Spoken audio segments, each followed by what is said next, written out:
Capítulo 4 do livro Lidere para o Futuro. A mentalidade pró-futuro, inovadora, intergeracional e transformadora. Samuel continuava sensível à voz de Deus e sendo usado por ele, apesar de sua idade avançada. Ele não estava fechado e acomodado, como quem aceita apenas observar a nação seguir em direção contrária ao futuro que Deus sonhava para ela.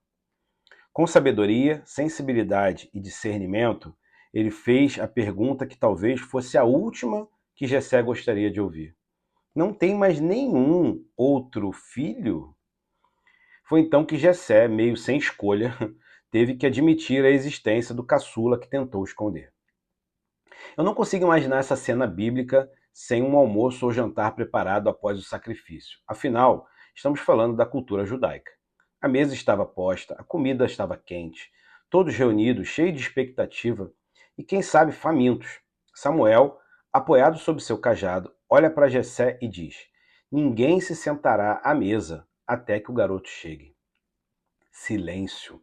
Ninguém teve coragem de se mexer. Não sabemos quanto tempo demorou, mas alguém deve ter ido apressadamente para encontrar o menino no pasto, enquanto a comida esfriava. Não houve tempo para orientação ou troca de roupa. Entrou pela porta da casa um adolescente suado, com olhos vivos, ruivo, o rosto avermelhado pelo calor, sem entender o que estava acontecendo. O pai estava inquieto, os irmãos se entreolhavam com desprezo. Os empregados observavam em silêncio, e então o coração de Samuel começou a queimar. O texto bíblico diz: Jessé mandou chamá-lo e ele veio. O rapaz era ruivo, de belos olhos e boa aparência. Então o Senhor disse a Samuel: é este, levante-se e unja-o. E Samuel apanhou o jarro com óleo e o ungiu no meio dos seus irmãos. A partir daquele dia, o Espírito do Senhor apoderou-se de Davi. Depois disso, Samuel voltou para Ramá. Em contrapartida, o Espírito do Senhor se retirou de Saul, e um espírito maligno, vindo da parte do Senhor, o atormentava. Primeiro livro de Samuel, capítulo 16, versículos 12 a 14. A figura do profeta idoso nos ensina que a mentalidade pró-futuro não tem a ver com idade ou geração, mas com a disposição interior. Hoje, temos acesso a ferramentas incríveis de aprendizado, mas nenhuma delas é capaz de substituir a mentalidade de um líder que está realmente comprometido com o futuro. Liderar para o futuro vai além de acumular conhecimento ou estratégias. Exige, acima de tudo, uma renovação de mente. E essa transformação precisa acontecer tanto em nós quanto nas pessoas que lideramos. A seguir, exploraremos algumas características mais marcantes dessa mentalidade. Assume riscos para experimentar algo novo. Samuel foi até a casa de Jessé na expectativa de encontrar o novo de Deus. A única forma que tinha era que o novo rei seria um dos filhos daquele homem. Sabemos que Jessé tinha pelo menos 8 filhos. 7 deles estavam presentes no primeiro momento do encontro. O caminho rumo ao futuro passa pela experimentação. Mesmo com uma palavra de Deus, Samuel teve que fazer testes. Ele observou os filhos de Jessé, conversou com eles e os avaliou. Descartou seus próprios preconceitos e expectativas culturais para não errar no discernimento. Eliabe, o primogênito, parecia o candidato perfeito, forte, imponente aos olhos humanos, o tipo ideal para um rei. Samuel empolgou-se, concluiu que tinha encontrado a pessoa certa, mas Deus, o consultor de liderança de Samuel, o corrigiu. Não considere sua aparência nem a sua altura, pois eu o rejeitei. O Senhor não vê como o homem vê a aparência, mas o Senhor vê o coração. A aparência aqui é mais do que beleza exterior. Refere-se ao que é superficial e ao que parece promissor à primeira vista, ao que aparenta ser. Deus convida Samuel e a nós a olhar além disso, a buscar algo mais profundo, porque as informações que ele possuía até então não seriam suficientes. Existem caminhos e talentos que só serão descobertos quando experimentarmos. Há pessoas cujo verdadeiro potencial só se revela quando caminhamos com elas de verdade. E isso vai além das primeiras impressões. Projetos também exigem esse espírito. Ao testar uma nova ideia, experimente em ambientes ou escalas menores. Crie uma versão mais compacta, experimente e aprenda com os ajustes. É natural que algumas ideias não avancem, mas é na tentativa que o valor se revela. Quantas vezes desprezei uma nova ideia achando que não daria certo, mas depois de pensar melhor, decidi experimentar, mesmo com muitas incertezas, e fui surpreendido pelo impacto positivo que isso trouxe. É impressionante como muitos dos nossos ambientes e processos ainda são formatados para excluir ideias e pessoas que não seguem um padrão específico. Precisamos de espaço como o que Samuel criou, de escuta, presença e abertura. Foi nesse ambiente que Davi apareceu. Se Davi estivesse nos locais onde você lidera, será que você o notaria? Infelizmente, em muitos contextos, líderes se tornam figuras distantes, inalcançáveis, intocáveis. Isso acontece em famílias, igrejas e empresas. Criamos panelinhas, clubes blindados, onde só entra quem pensa igual ou se encaixa no nosso molde. Mas a liderança pró-futuro não pode existir em um ambiente fechado à experimentação e ao novo. Planejamentos que não limitam a mudanças necessárias. Jessé estava executando um plano dentro daquilo que Samuel havia solicitado. Até então, tudo parecia estar indo muito bem. Mas o plano tinha suas limitações e precisava de uma revisão. Jessé apresentou 7 de seus filhos, mas o Senhor não havia escolhido nenhum deles. Não sei como você lida com planejamento, mas tenho observado 2 extremos que comprometem o potencial de equipes e projetos. De um lado, há aqueles para quem o planejamento na prática tem pouco ou nenhum valor. Cada um age como quer, decisões são tomadas isoladamente e os prazos acordados são ignorados. Esse cenário pode levar a performance e produtividade baixas. De outro lado, há quem trate o planejamento como algo intocável. Nesse caso, aquilo que deveria ser uma ferramenta se torna um obstáculo, sufocando ideias e impedindo ajustes necessários. Se Davi estivesse nos locais onde você lidera, será que você o notaria? Planejamentos não podem ser longos demais nem idealistas. Eles não são perfeitos e jamais devem se tornar sagrados. Precisam de revisões, flexibilidade e espaço para mudanças de rota. Samuel reconheceu, sem hesitar, que o plano fracassaria. O Senhor não escolheu nenhum desses. Ele, então, não teve medo de reavaliar e ajustar o que estava sendo feito. Precisamos usar melhor ferramentas de planejamento disponíveis, mas com discernimento. Jamais se prenda a elas a ponto de perder a sensibilidade e a escuta. Não consinta que se tornem sagradas. Sensibilidade e flexibilidade são qualidades fundamentais para o sucesso de sua liderança. Inquietação constante. A inquietação de Samuel nesse episódio é notável. Aquela inquietação que é o oposto do comodismo. Mesmo depois de conhecer e conversar com os 7 filhos de Jessé, ele ainda não tinha encontrado o que buscava. Com a coragem de quem se arrisca a parecer inconveniente, Samuel pergunta: esses são todos os filhos que você tem? Sua sensibilidade a Deus, sua percepção apurada dos sinais evidentes, não o permitiu de se acomodar e nem descansar até encontrar o novo rei.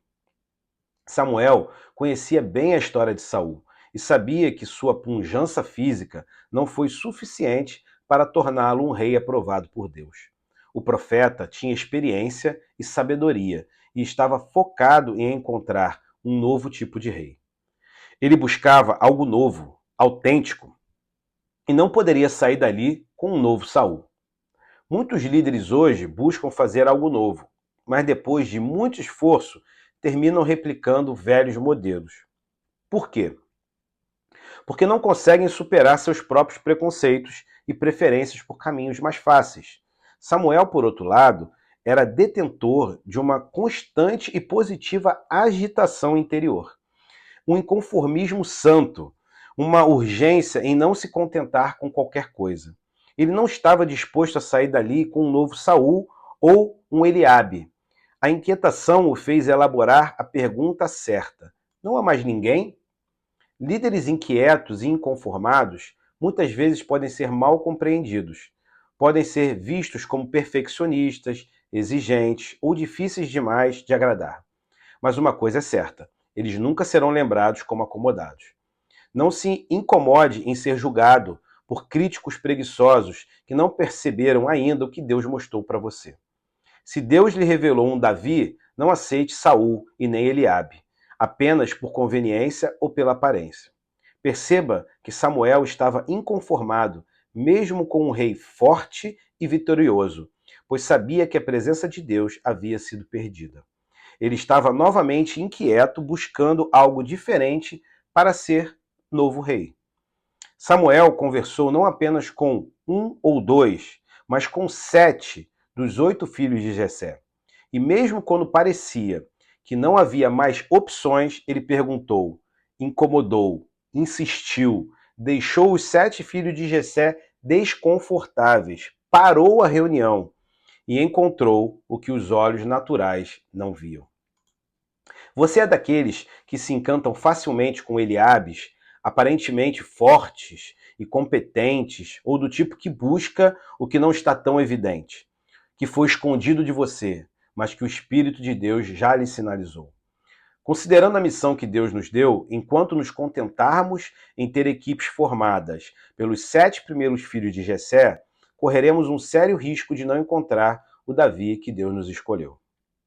A mentalidade inovadora e voltada para o futuro nasce e é impulsionada por uma inquietação constante, especialmente após alcançar vitórias. Os inquietos questionam o que está estabelecido, não por rebeldia, mas por uma fome de fazer melhor, aprimorar e avançar. Não têm medo de explorar possibilidades e de fazer perguntas incômodas, e sabem que, às vezes, a chave da mudança está justamente naquilo que ainda está fora do nosso radar. Olhar de empatia. Para reconhecer o líder que Deus havia escolhido para guiar Israel em seus melhores anos, Samuel precisou enxergar além das aparências e ver o coração de Davi. O Senhor, contudo, disse a Samuel: não considere sua aparência nem sua altura, pois eu o rejeitei. O Senhor não vê como o homem vê a aparência, mas o Senhor vê o coração. Havia um problema de visão a ser resolvido. Deus precisou ajustar o olhar do seu profeta, que inicialmente estava impressionado pela aparência de Eliabe, o filho mais velho de Jessé. Num primeiro momento, Samuel ainda se apoiava em parâmetros antigos, buscando um rei que lembrasse Saul. Veja como a Bíblia descreve Saul quando ele era jovem. Saul, jovem de boa aparência, sem igual entre os israelitas. Os mais altos batiam nos seus ombros. A visão de Samuel estava acostumada a esse padrão. Na liderança, mesmo quando se está disposto a fazer algo novo, como Samuel estava a ouvir a voz de Deus e ir a Belém, há sempre a tentação de seguir velhos modelos, repetir fórmulas do passado e assim nos afastar daquilo que realmente Deus deseja fazer e realizar. Note, porém, que Deus redireciona o olhar de Samuel da aparência para o coração. Aqui vemos uma transição de critério, de julgamento superficial para uma empatia profunda. O ato de olhar para o coração revela uma nova percepção. Deus já sabia o que havia no coração de Davi. O que mudou foi o olhar de Samuel. A empatia é uma das grandes forças propulsoras de inovação. É ela que nos permite mergulhar profundamente no universo do outro e compreender suas dores, anseios e necessidades.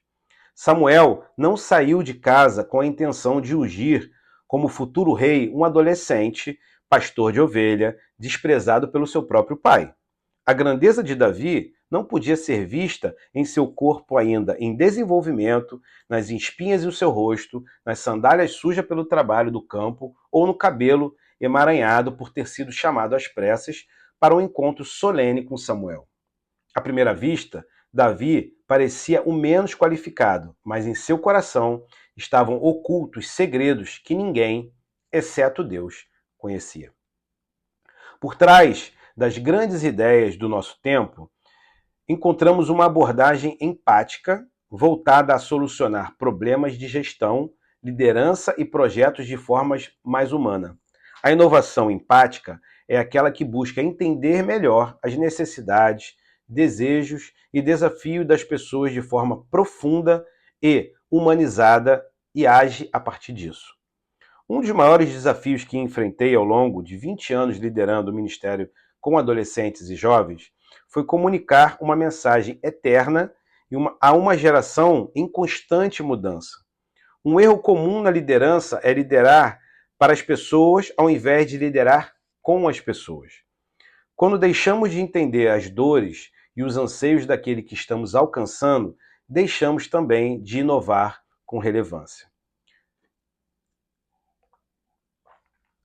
Todos os semestres, ensino alunos do college, jovens que, em sua maioria, têm entre 17 e 24 anos, de muitos estados brasileiros e alguns países, que dedicam um ano para se preparar em liderança cristã e ministério.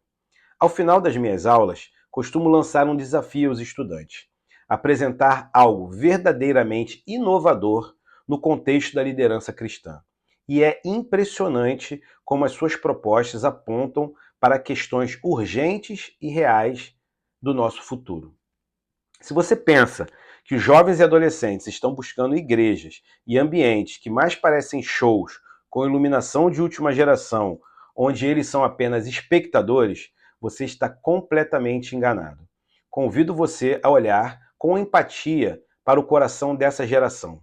Veja algumas ideias que tenho ouvido de alunos na faixa entre 17 e 23 anos. Ponto 1. Inclusão de pessoas com necessidades especiais nos ministérios e na vida da igreja, incluindo ações voltadas à acessibilidade e justiça social. 2. Implementar escola de cinema para adolescentes e jovens de comunidades carentes. 3. Projeto anti-abuso para a proteção de crianças e adolescentes nas igrejas. 4. Criação de campos ecologicamente sustentáveis para igrejas com manual de boas práticas. 5. Criação de jogos bíblicos para ensinar a Bíblia e valores cristãos para crianças e adolescentes. 6. Criação de jogos que ajudem adolescentes a se abrirem e terem novas conversas profundas em discipulado e acompanhamento pastoral. 7. Campanha de prevenção a acidentes de trânsito na via em frente à igreja. 8. Eventos para alcançar jovens em estado de isolamento emocional que não conseguem mais sair dos seus quartos nem manter relacionamentos saudáveis com outras pessoas. 8. Plano de integração de novos membros à igreja de forma mais humana, conectada e com o suporte de tecnologia. 9. Projeto de economia criativa, otimizando recursos e levando fundos para projetos sociais. Vamos parar de julgar com base na aparência. Vamos transferir o nosso critério de avaliação de aparência para o coração. O futuro é construído a partir de um olhar empático, capaz de perceber tanto as dores quanto o potencial oculto das pessoas que estão ao nosso redor. Confiança e pertencimento. É interessante notar que o autor de 1 Samuel e de 2 Samuel é o próprio profeta Samuel. E foi ele quem descreveu o jovem Davi, com as seguintes palavras: ele era ruivo, de belos olhos e boa aparência. Essa descrição ensina muito sobre ambientes que promovemos como líderes. A afirmação de que Davi não recebeu do seu próprio pai ou do restante da família, ele recebeu de um líder e do seu mentor. Quantas pessoas entram e saem de nossos ambientes sem nunca serem de fato vistas ou reconhecidas? Como líder cristão, Acredito que a igreja deve ser um lugar onde pessoas marcadas pela vida encontraram uma família espiritual, uma comunidade de fé, um espaço de pertencimento. O líder que constrói novos futuros é o líder que vê e reconhece pessoas no presente. Antes de ungir Davi, Samuel oferece a ele um ambiente de acolhimento, pertencimento e validação. E isso é uma das grandes chaves da liderança do futuro. Tecnologia, inteligência artificial e ambientes esteticamente conectados serão cada vez mais comuns, mas lugares onde pessoas se sintam pertencentes e se conectem profundamente serão raros no futuro. Quando alguém entrar em nossos espaços, a pergunta no coração dela está relacionada à confiança. Algo como: será que posso confiar em alguém aqui nesse lugar? Líderes focados apenas em performance e aparência, mas que falham em conhecer as pessoas que lidera e a quem serve, provavelmente não resistirão ao presente, muito menos ao futuro. É preciso intencionalidade para descobrir as dores das pessoas, promover relacionamentos significativos entre elas e oferecer ajuda mútua e apoio emocional de acordo com cada realidade. No contexto da liderança cristã, isso se traduz em discipulado e no desenvolvimento de uma comunidade de fé na igreja local com um senso de família e pertencimento. Você deseja ter engajamento por entretenimento ou por pertencimento? Crescimento consistente não nasce daquilo que entretém, mas daquilo que conecta. Samuel ofereceu a Davi algo além de reconhecimento. Ele lhe deu um lugar de aceitação, pertencimento e propósito. Líderes que constroem uma comunidade genuína, ambientes onde cada pessoa é vista, acolhida e valorizada, edificam algo muito mais duradouro do que eventos emocionais. Discernimento além do conhecimento. Para um líder cristão, o discernimento espiritual não é opcional, é vital. Em tempos de rápidas transformações, quando informações se multiplicam exponencialmente e líderes precisam tomar decisões a todo momento, a capacidade de ouvir a voz de Deus se torna o maior diferencial de uma liderança eficaz. Samuel tomou a decisão final porque teve discernimento. O texto diz: então o Senhor disse a Samuel: é este, levante-se e unja-o. Quem caminha com Deus sabe que não pode confiar apenas em sua experiência, em aparências ou julgamento próprio.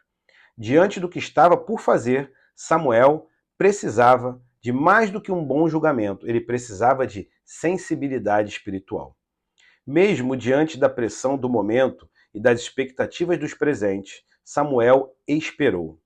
E ele só agiu depois que ouviu a voz de Deus e afirmou: é este. Discernimento espiritual envolve 3 elementos fundamentais: sensibilidade para ouvir, coragem para esperar e ousadia para agir. Samuel demonstrou os 3. Ele não deixou se levar pela impaciência, não tomou decisões baseadas em suposições e não ignorou o direcionamento divino quando finalmente o recebeu. Discernimento espiritual é confiar que a resposta virá no tempo certo e que nenhuma escolha feita sem a orientação de Deus pode ser verdadeiramente eficaz. Liderar sem discernimento é como navegar sem bússola. E hoje, diante dos cenários cada vez mais complexos e de muitas implicações, mais do que estratégias humanas, os líderes precisam de clareza espiritual para enxergar além do imediato. Um líder sábio não apenas gerencia tarefas ou resolve problemas, mas compreende o impacto espiritual de suas decisões. Samuel não apenas encontrou um novo rei, ele selou uma linhagem que culminaria no Messias. O que parecia uma decisão simples era, na verdade, um marco eterno. O discernimento espiritual permite que o líder perceba quando uma decisão momentânea carrega um peso eterno. Isto é, tem consequências muito maiores do que parecem à primeira vista. A história dos grandes líderes da fé, e até mesmo a história secular, mostra que aqueles que deixaram um legado duradouro foram os que souberam ouvir e discernir além das aparências. Um exemplo clássico é Winston Churchill, que discerniu além do óbvio. Durante a Segunda Guerra Mundial, enquanto muitos líderes europeus tentavam negociar com Hitler, ele percebeu o real perigo e se posicionou com firmeza. Sua visão, muitas vezes criticada no início, provocou-se sábia e perspicaz quando a verdadeira ameaça se revelou. A coragem de Churchill mudou o rumo da história. Liderar com discernimento é entender que nem toda porta aberta é um convite de Deus. Nem todo obstáculo é um sinal para desistir. Nem toda oportunidade deve ser aproveitada. Um líder guiado por Deus é apto a reconhecer o tempo apropriado, as conexões certas e as batalhas que realmente valem a pena lutar. Discernimento espiritual não é intuição, é dependência. E a diferença entre os dois é crucial. A intuição é fruto de experiências e da nossa própria percepção das coisas. Discernimento espiritual, por outro lado, vem de uma conexão viva com Deus e da confiança de que Ele nos revela o que não somos capazes de ver sozinhos. Em Provérbios 3, no capítulo 3, versículos 5 e 6, lemos a respeito da confiança que devemos nutrir. O texto diz: confie no Senhor de todo o seu coração e não se apoie em seu próprio entendimento. Reconheça o Senhor em todos os seus caminhos e ele endireitará as suas veredas.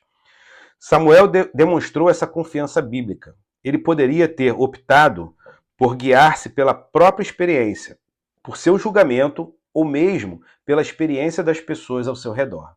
Mas, em vez disso, esperou pela manifestação da voz de Deus e, quando a ouviu, nada mais importava, senão agir em conformidade com a orientação recebida.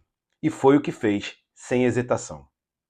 Todo líder enfrenta momentos decisivos, reuniões difíceis, decisões cruciais, pressões inesperadas, situações complexas que exigem sabedoria, discernimento, ocasiões em que tudo parece indicar uma direção, mas Deus direciona outra. E a grande pergunta não é: você tem conhecimento suficiente? Mas sim, você tem discernimento suficiente para saber o que Deus está fazendo e confia a ponto de se alinhar com Ele nesse projeto? Afinal, como disse A.W. Tozer, o homem que caminha com Deus sempre chega ao seu destino. Samuel nos ensina que discernimento espiritual não é apenas saber o que fazer, é saber quando agir, como agir e, acima de tudo, esperar até que Deus fale.